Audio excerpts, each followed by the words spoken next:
siento que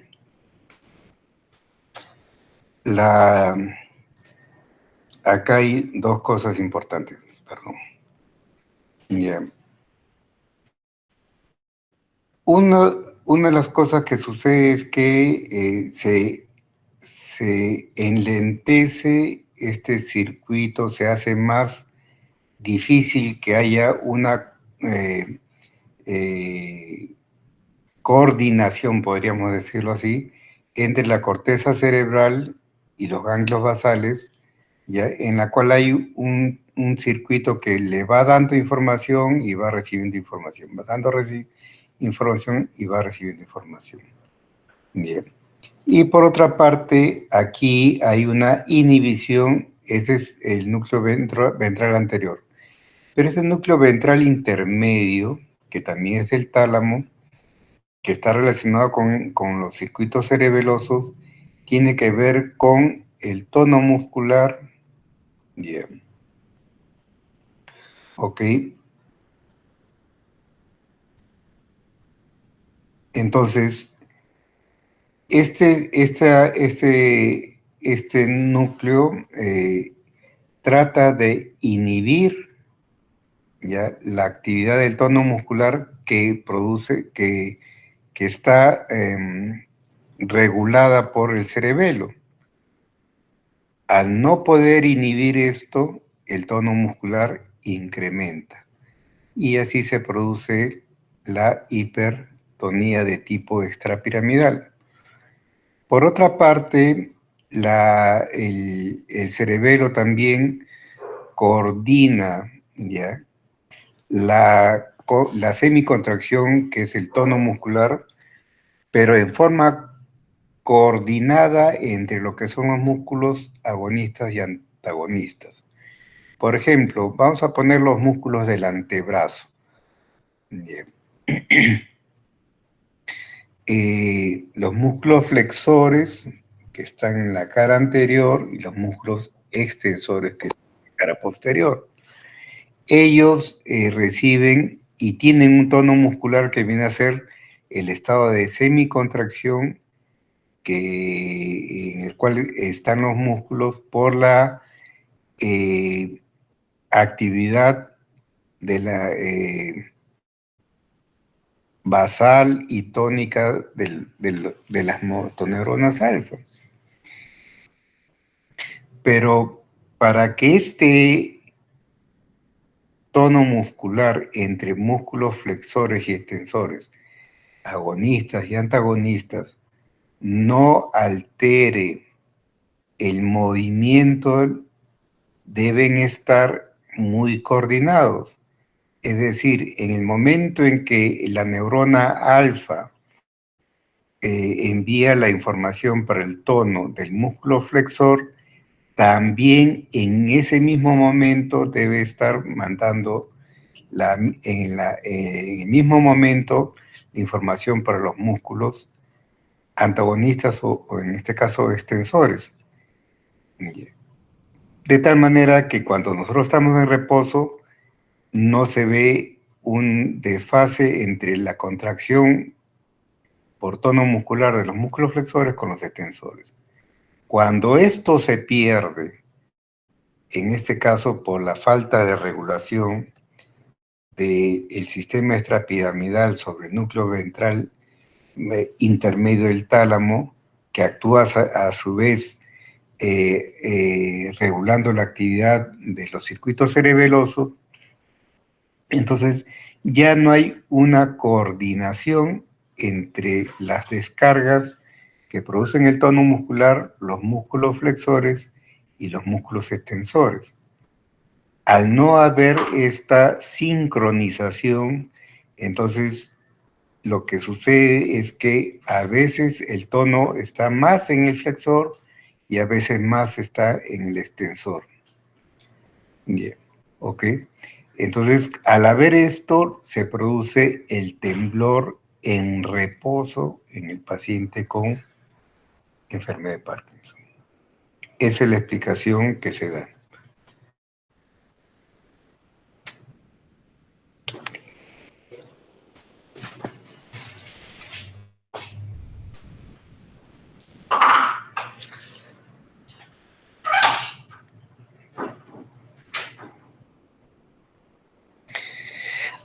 Por otra parte, hay dos cosas importantes. Uno, de que el sistema de ganglios basales no solamente está relacionado con los movimientos que acompañan los movimientos voluntarios, los movimientos semiautomáticos, que esa es la parte que más conocemos, sino también, como vemos acá en esta diapositiva, esta es la que nosotros más conocemos, pero también tienen relación con los movimientos oculomotores, en relación a prefrontal y orbitofrontal, que están relacionados con el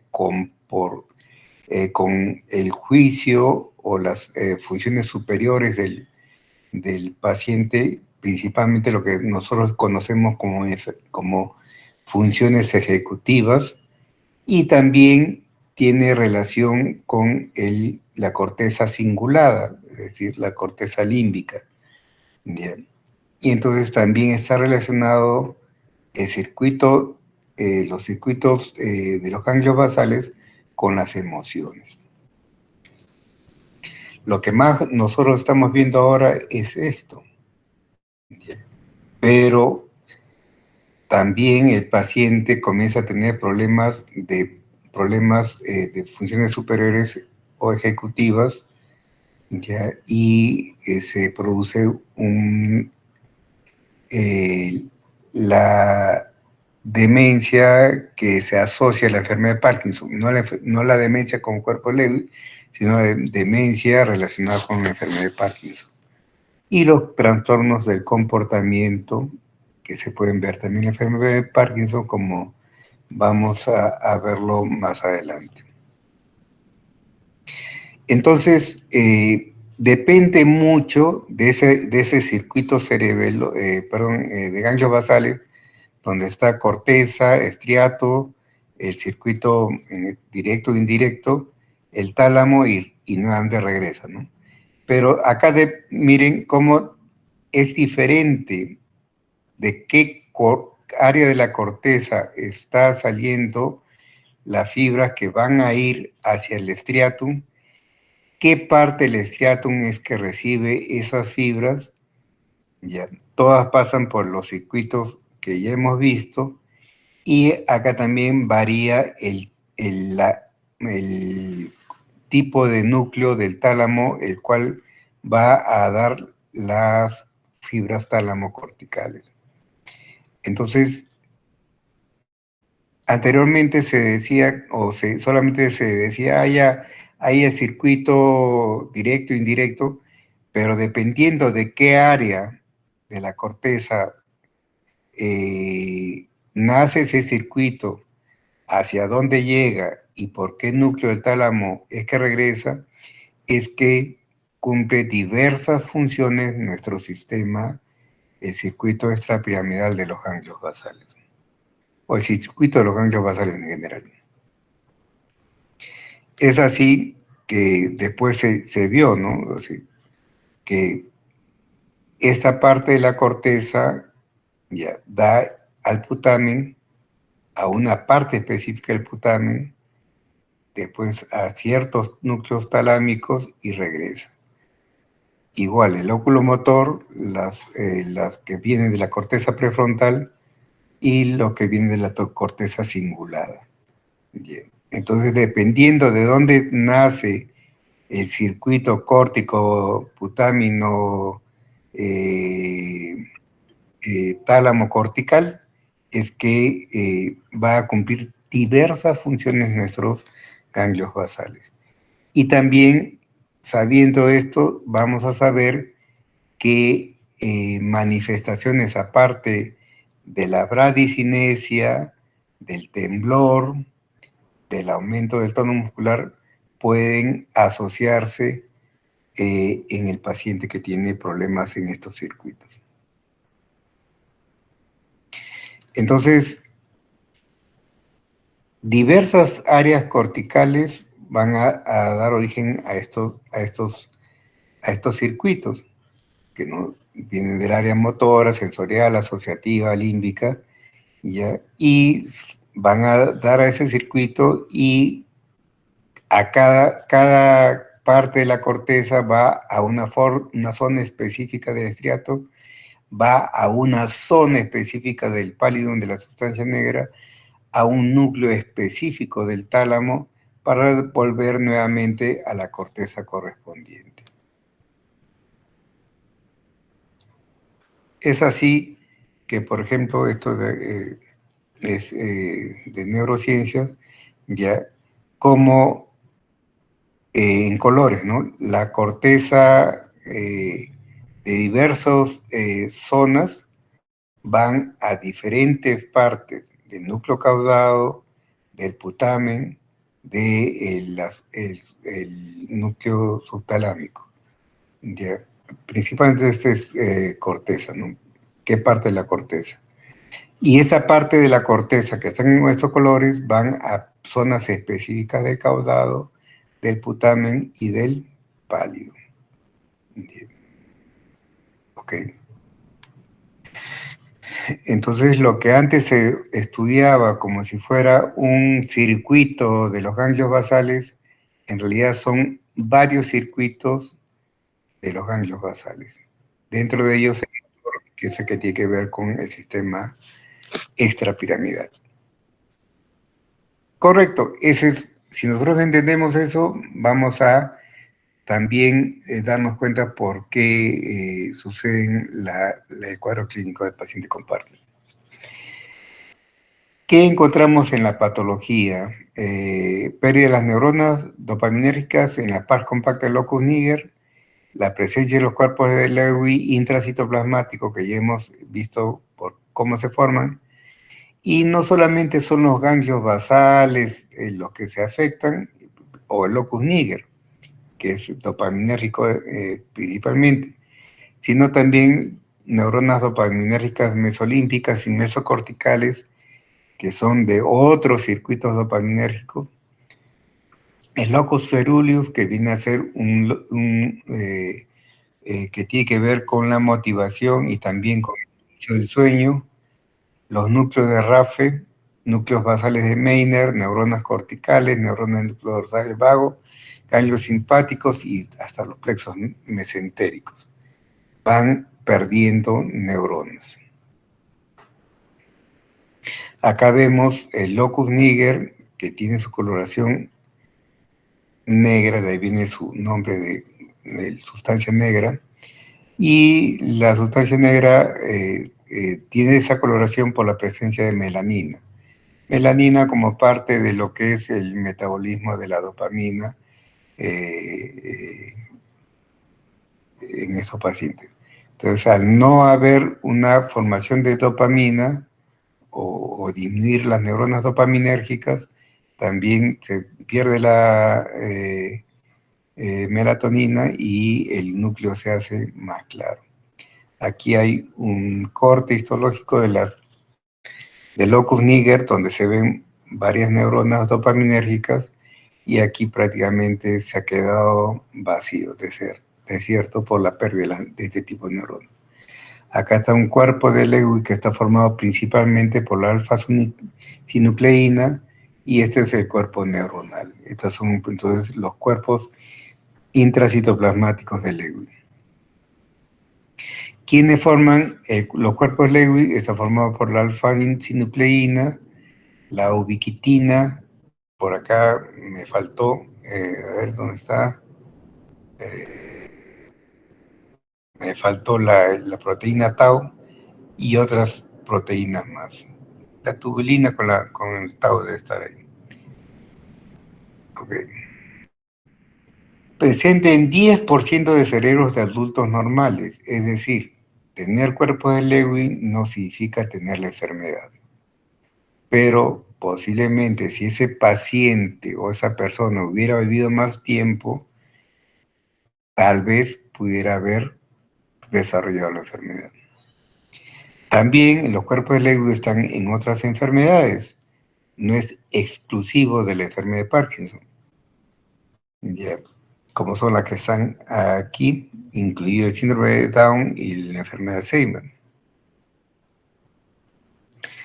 Y acá hay una teoría de Brack, el mismo que estudió los depósitos de beta amiloide y proteína tau en el Alzheimer, que hemos ya estudiado.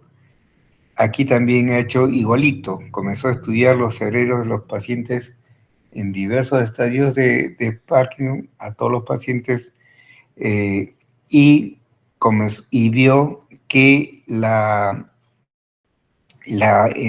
pérdida de las neuronas dopaminérgicas comenzaba a nivel del tronco encefálico. Bien. Ok. Y de ahí ascendía hacia el diencéfalo y ellos veían pues dónde había más alfa-sinucleína, ¿no? Y veían que comenzó el problema del depósito a nivel del tronco encefálico, de ahí ascendía hacia los ganglios basales y también hacia la corteza cerebral. Bien. Igual está acá, sería interesante que ustedes puedan revisar este estudio de Brack.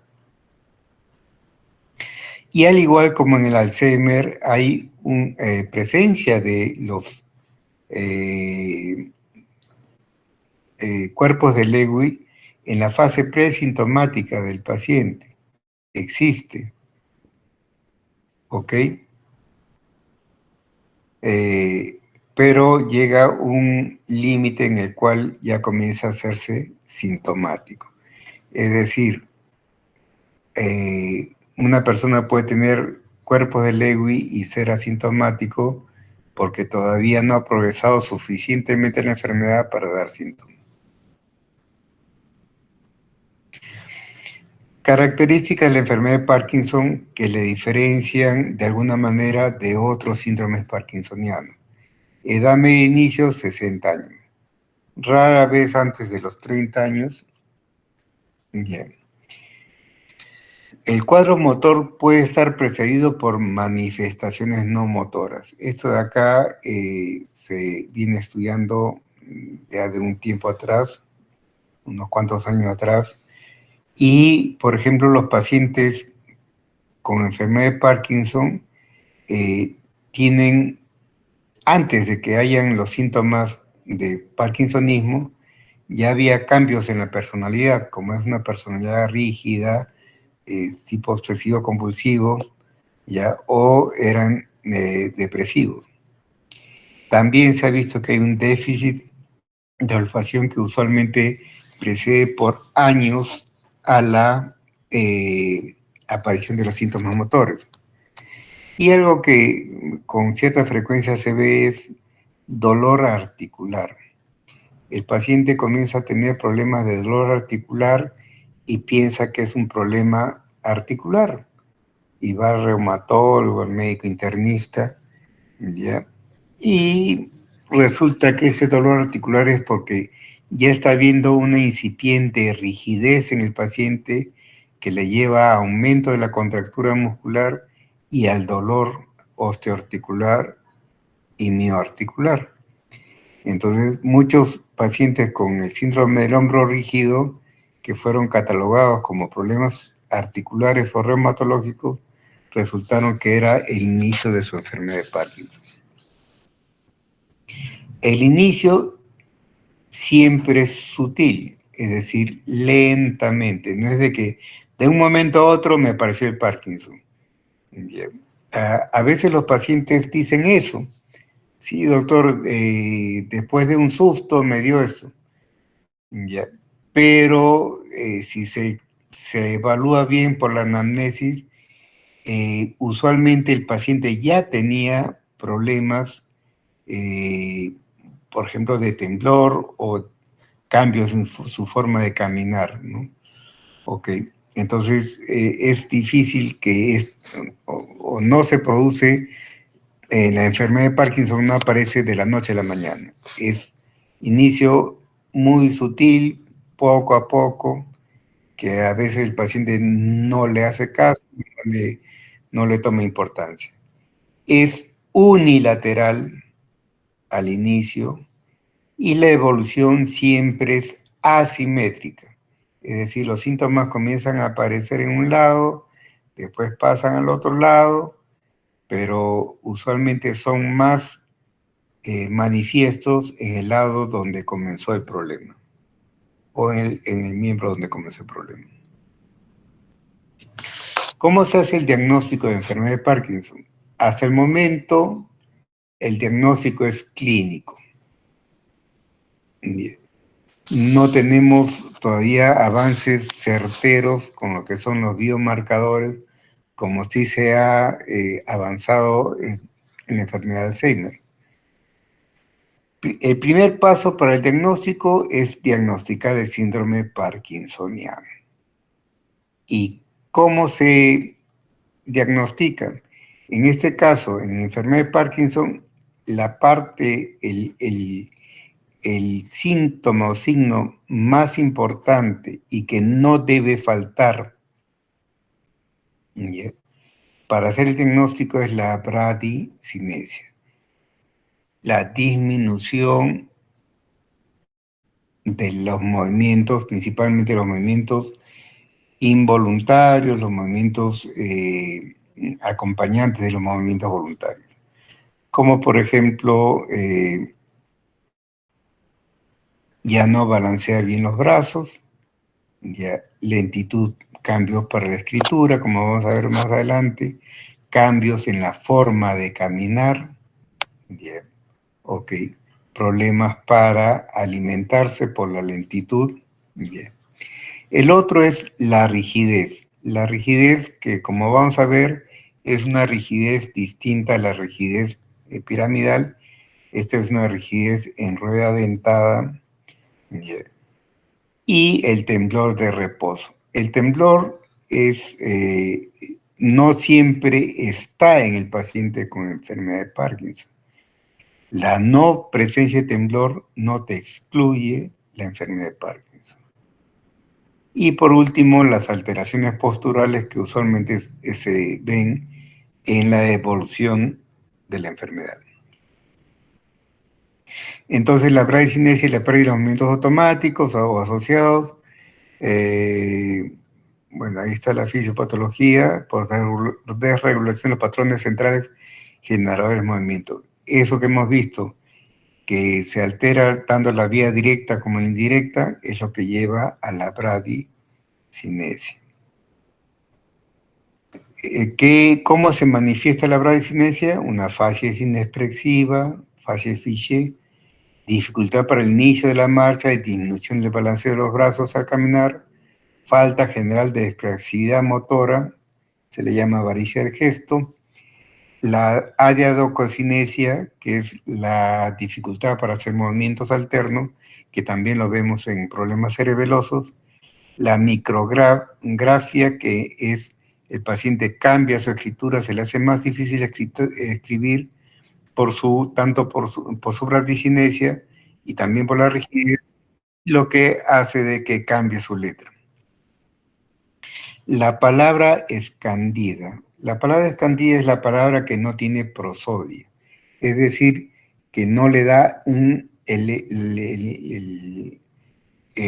entonación de acuerdo a lo que quiere expresarse, ¿no? A las emociones. Entonces, la palabra es como si estuviera hablando alguien que no quiere manifestar ningún sentimiento, como si estuviera hablando estos traductores de Google. Dificultad en la masticación y en la deglución, también como parte de la bradicinesia. Ustedes recordarán, pero no sé si recuerdan a Cassius Clay, Muhammad Ali, un boxeador muy famoso que tenía la enfermedad de Parkinson y lo invitaron exactamente no sé en qué año, pero prendió la llama olímpica. Pero no es el único famoso que ha sufrido de Parkinson. Tenemos a Salvador Dalí, bueno, alguien que ya ustedes conocen, a Juan Pablo II, a quien fue presidente en 2 ocasiones del Perú, Fernando Belaúnde Terry. Bueno, este señor que todo el mundo lo conoce, que es Adolfo Hitler, a él también lo deben de conocer, pero que ha salido hace poco, este, eh, Fox, que hizo Volver al Futuro, y Robin Williams, que se suicidó.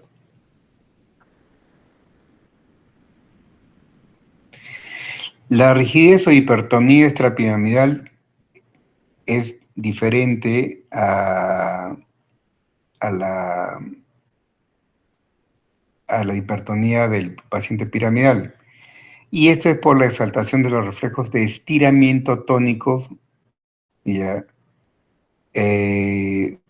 Y por aumento del incremento de la actividad gamma estática a nivel del uso muscular. ¿Ya? Es por la desregulación del tono muscular que les había mencionado, relacionado con los circuitos que ingresan, que utilizan el núcleo ventral intermedio del tálamo.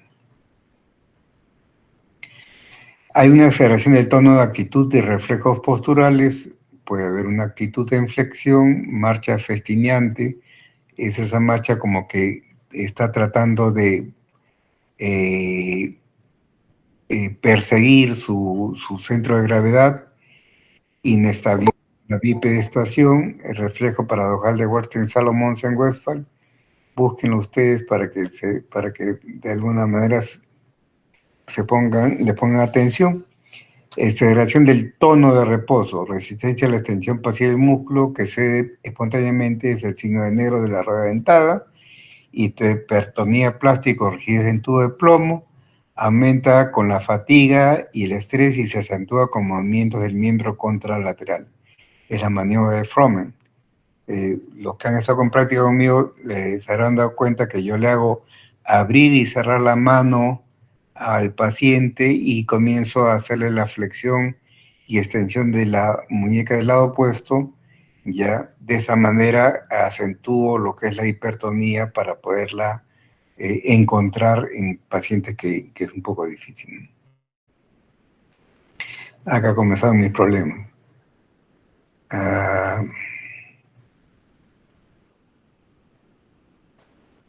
Voy a cambiar un ratito.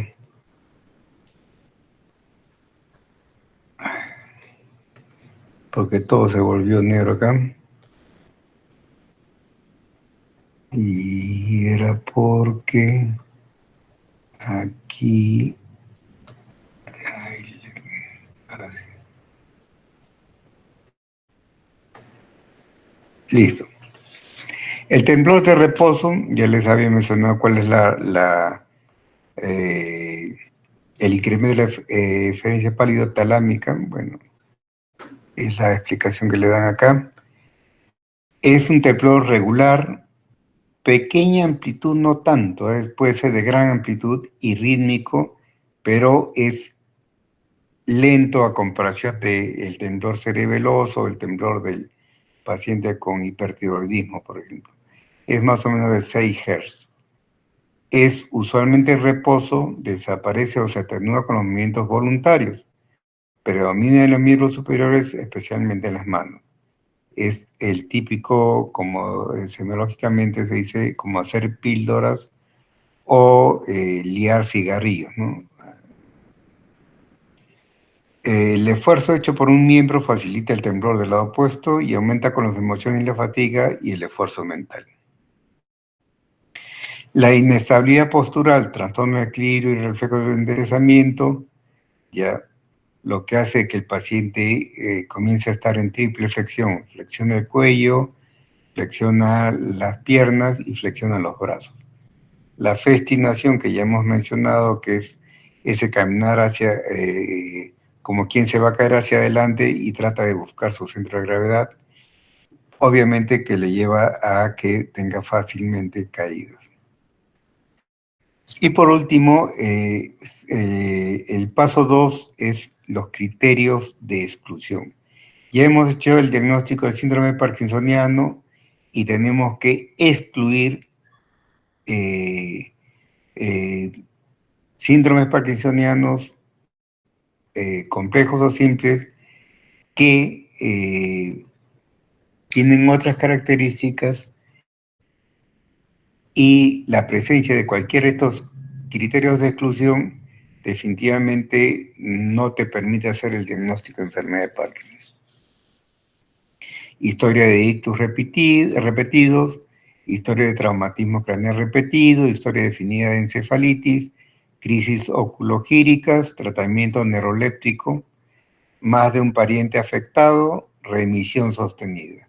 Eso es importante. La enfermedad de Parkinson no remite, va avanzando lentamente, en algunos es más rápido que en otros o más lento que en otros, y a veces los que tienen un avance lento aparentan haberse estabilizado.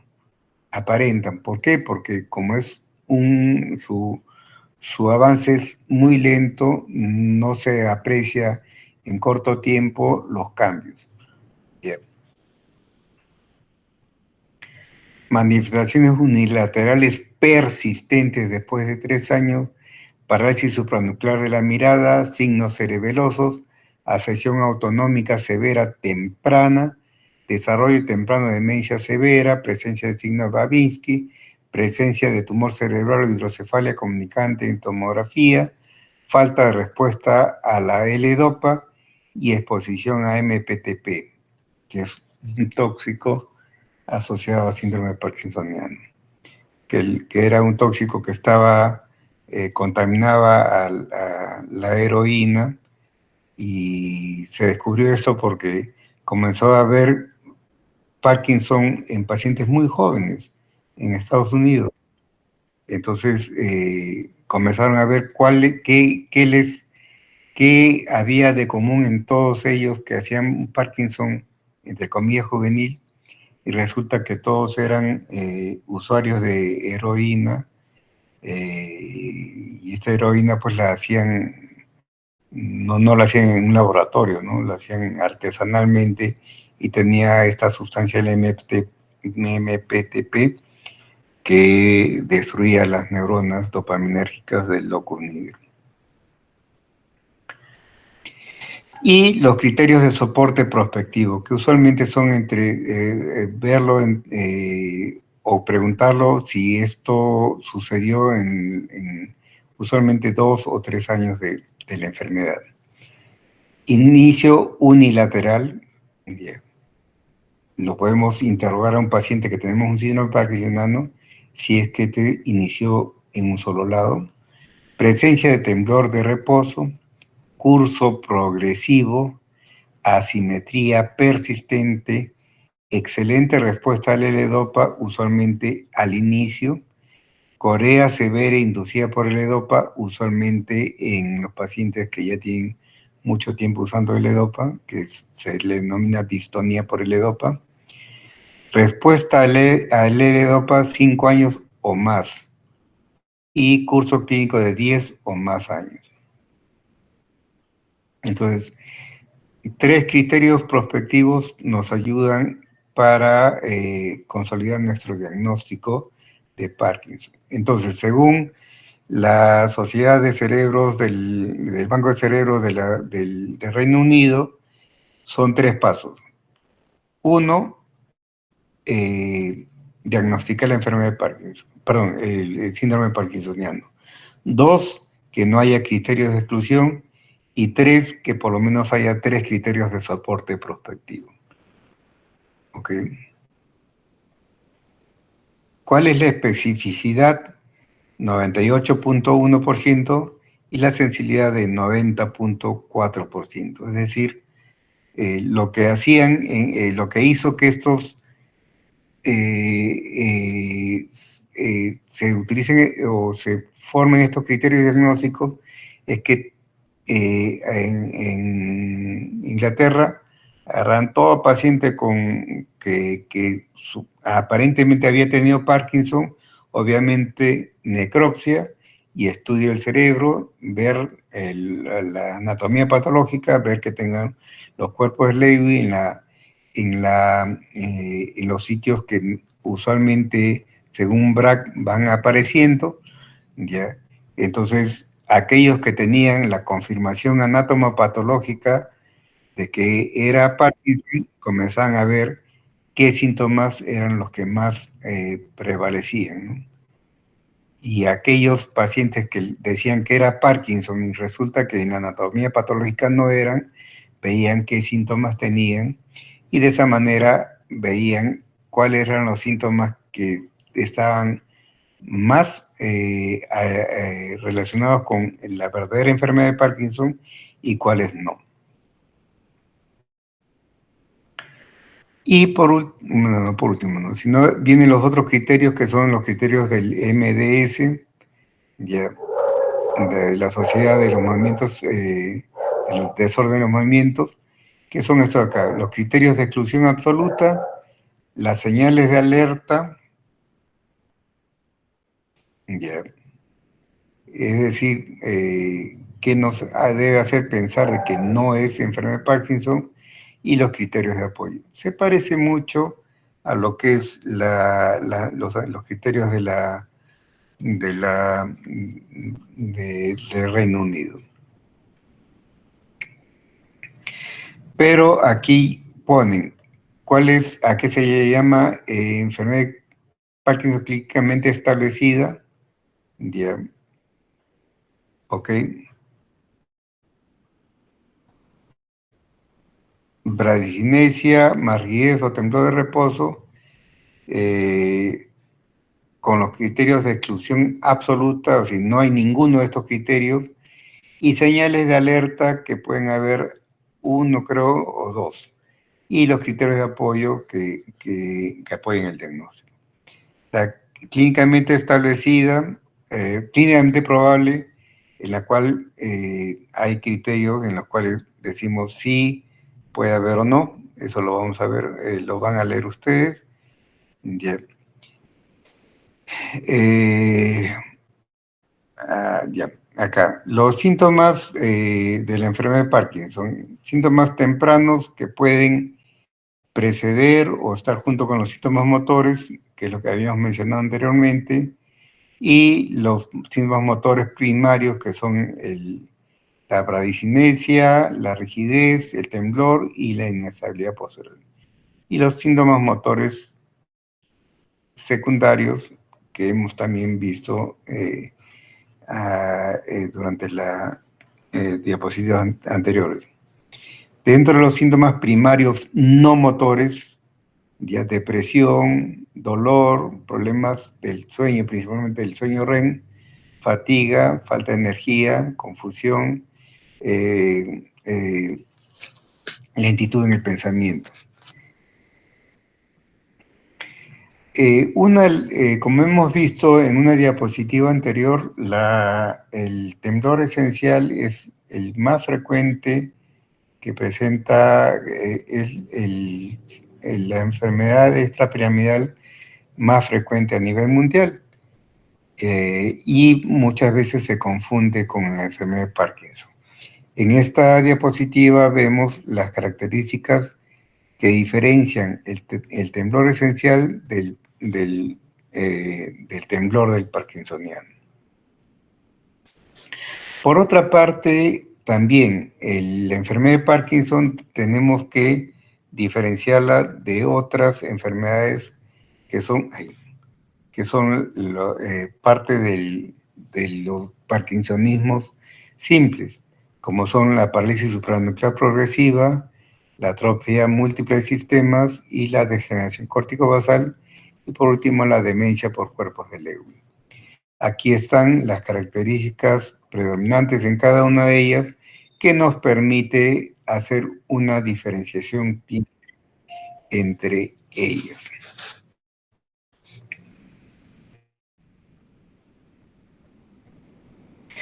Hay un término que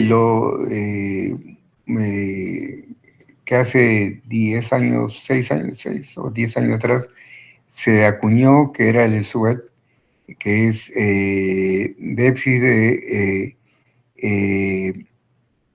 temblor, sin evidencia de déficit de dopamina en el scan o en el DAT-scan, que es un método de medir la dopamina en el cerebro, en el cual el paciente tiene muy parecido al inicio de una enfermedad de Parkinson, pero como ustedes saben, el-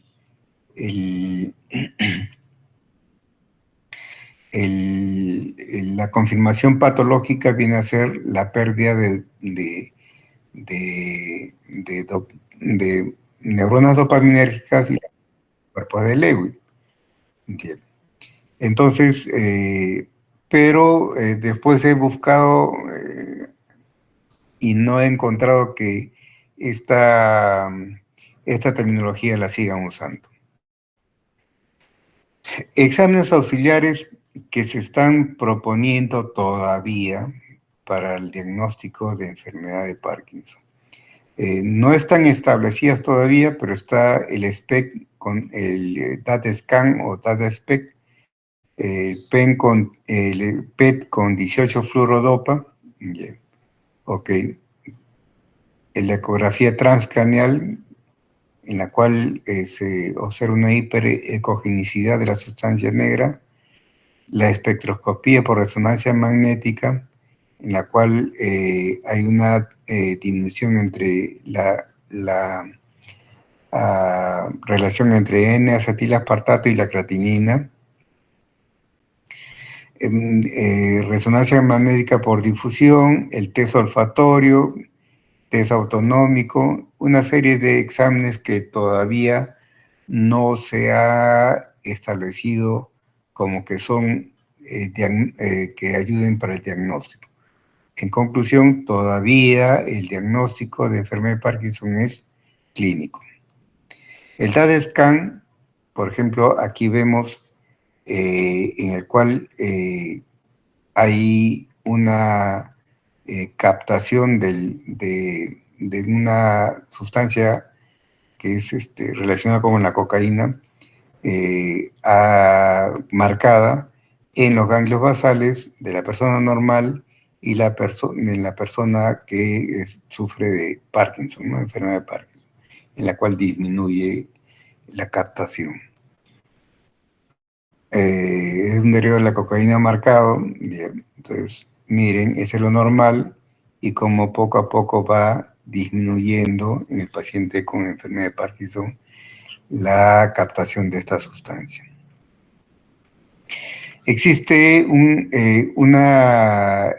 los estadios funcionales de Hahn y Yahr que son bastante simples, del estadio 1 hasta el estadio 5, con esas características, que es la forma más simple que en consultorio ustedes pueden decir. Enfermedad de Parkinson, estadio 3 o estadio 2 de Hahn y Yahr. Yeah. Hay otros estadios que también, o otras formas de buscar estadios de la enfermedad de Parkinson, pero esta es la más simple, la más sencilla que puede usarse cualquier médico general, no necesita ser neurólogo. Una escala, la escala unificada de la calificación de enfermedad de Parkinson, la UPDRS, es mucho más compleja, más amplia y tiene 4 partes que van midiendo diferentes habilidades del paciente. La conducta mental, actividades de la vida diaria, evaluación motora y complicaciones motoras. Entonces tiene una serie de ítems, ¿ya?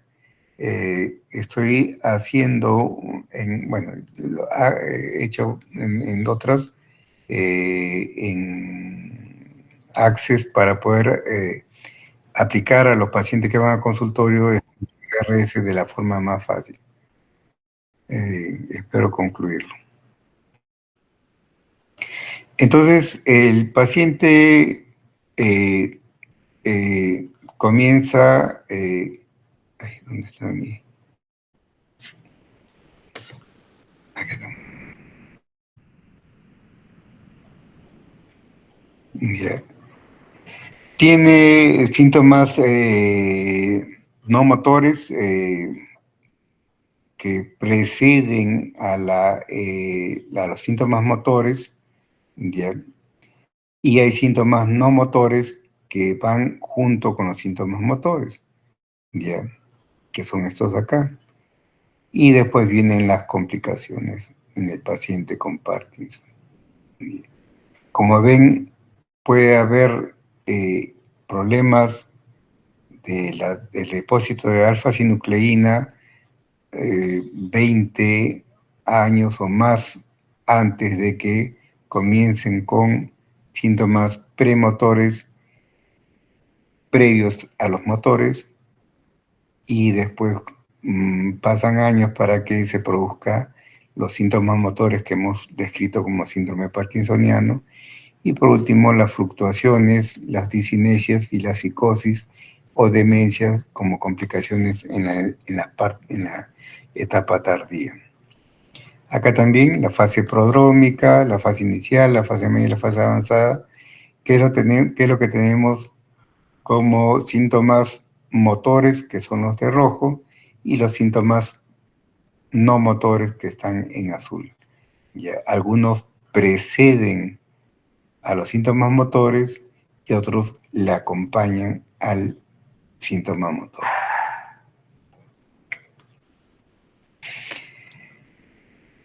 Entre el diagnóstico y la prescripción siempre hay un lapso de tiempo que es variable. Ahora, el paciente puede tener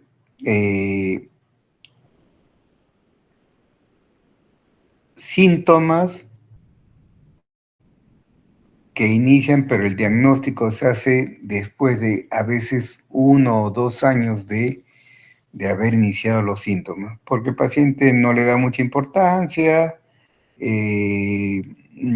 Usualmente el paciente que no tiene como manifestación el temblor es el que menos busca ayuda médica, y más bien el que tiene temblor es el que busca más ayuda, más rápidamente la ayuda médica, ¿no? Entonces, una vez que se hace el diagnóstico, se prescribe la medicación y hay un estadio que se le llama la luna de miel, en la cual el paciente responde muy bien al tratamiento y como si se hubiera, entre comillas, sanado, ¿no? Esto puede durar algunos años, y después ya vienen las complicaciones motoras relacionadas con el tratamiento y los síntomas no enérgicos hasta la muerte del paciente. Aquí están los síntomas no motores, los de que tienen una evidencia sólida y los que están sugeridos. Acá también una lista de los síntomas no motores y el tratamiento de la enfermedad. El tratamiento no farmacológico, creo que ya se va a acabar el tiempo. ¿Alguien sabe?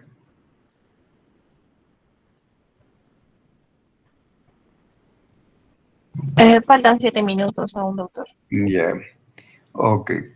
Entonces el no farmacológico es importantísimo, no solamente darle medicación. Y no todo paciente con Parkinson requiere medicación.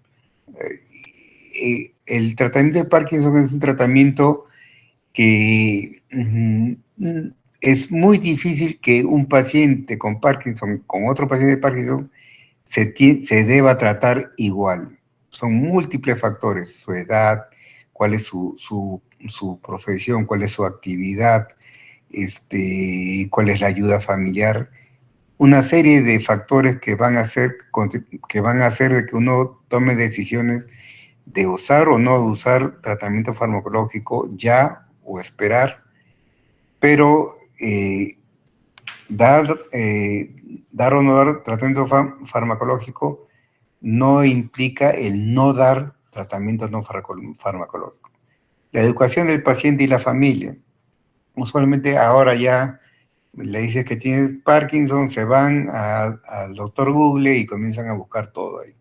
Entonces ellos se autoeducan, pero se educan mal a veces, o se deprimen. Soporte emocional. ¿Por qué? Porque ya saben que es una enfermedad progresiva, que le va a dificultar hacer sus actividades y que a las últimas lo va a postrar.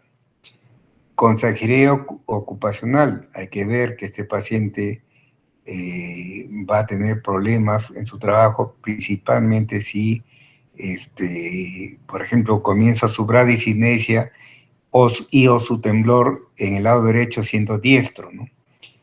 Si comienza en el lado izquierdo, pero siendo diestro, bueno, todavía tiene más tiempo para poder seguir realizando sus actividades. Pero si es un carpintero, un albañil que utiliza ambas manos, entonces ya está más fastidiadito, ¿no? Asimismo en lo legal, porque va a cambiar su letra, no va a poder firmar bien y después ya no le van a reconocer para cuando quiera sacar su jubilación. Y también financiera, ¿no? Saber que va a necesitar recursos para cuando la enfermedad esté más avanzada. Ejercicios, importante la nutrición, porque la hipertonía aumenta el gasto metabólico. Farmacológico, la levodopa, la que sigue usándose después de muchos años, los agonistas dopaminérgicos, los anticolinérgicos, los antagonistas no competidores de NMDA, inhibidores de la catecolometitransferasa que disminuyen la degradación de la L-dopa, antagonistas de los receptores A2 de la adenosina, ya, que también están en el striatum, antagonistas de la monoaminoxidasa, todos ellos se utilizan para la enfermedad de Parkinson. ¿Qué ha salido posteriormente? La L-dopa de liberación prolongada, tratando de evitar una de las complicaciones que es el fenómeno on-off, que lo van a leer ustedes. Después tenemos la foslevodopa, foscarbidopa, que se utiliza por bomba subcutánea de infusión continua y se está estudiando y parece tener en algunos estudios mucha mm, expectativa, análogos de la GLP-1 que son usados para la diabetes y que se ve que hasta disminuyen o detienen la progresión de la enfermedad. Esta es la bomba de infusión subcutánea de foslevodopa. Lo que evita son lo que es los fenómenos on-off que ustedes van a estudiar, ¿sí? Esta es la historia, la línea de tiempo de la aparición de los diferentes medicamentos para la enfermedad de Parkinson. Aquí está la bomba subcutánea de la foslevodopa. Bueno, ventajas y desventajas de L-dopa que ustedes la conocen por farmacología. Ya. Algunos datos farmacológicos de las drogas que se utilizan para enfermedad de Parkinson.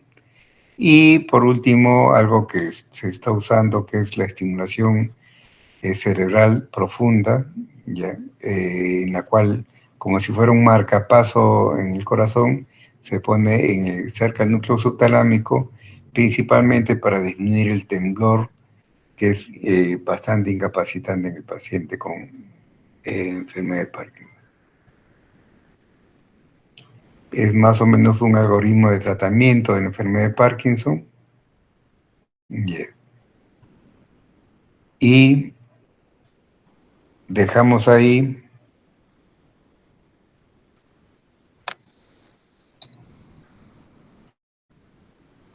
Creo que ya se terminó el tiempo.